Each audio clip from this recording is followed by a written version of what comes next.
लोगोफोर गिबियावनो नोंथांमोन गासैखौबो आंनि गुबुन मोनसे गोदान भिडिअ बनायहरनाय जालायबाय। स' लोगोफोर आसा खालामो नोंथांमोना भिडिअखौ जोबजासिमहालागै नायलांबाय थागोन होननानै।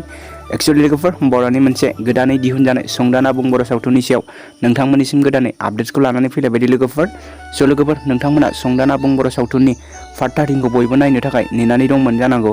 आरोबाव नोंथांमोना संदान आबुं बर' सावथुननि पार्ट 13खौ माब्ला हगारगोन होनना नोंथांमोना कमेन्टनि गेजेरजों सोंहरबाय थादोंमोन ना।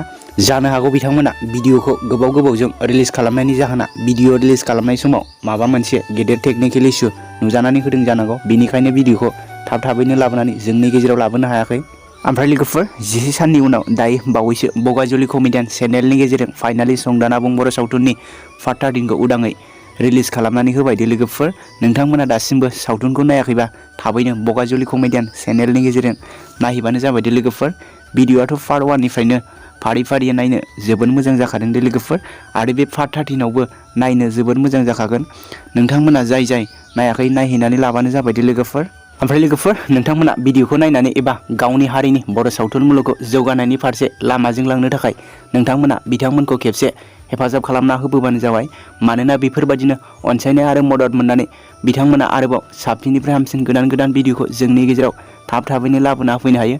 थ' लोगोफोर आरोबाव नोंथांमोना बिदिनो पार्ट 14खौ नायनो थाखाय एक्साइटेड जानानै दंब्ला कमेन्टनि गेजेरजों फोरमायहरबानो जाबाय। लोगोफोर बिदिब्ला दिनैनि आपडेट्स भिडिअआ बेखिनियानो मोनदे लोगोफोर।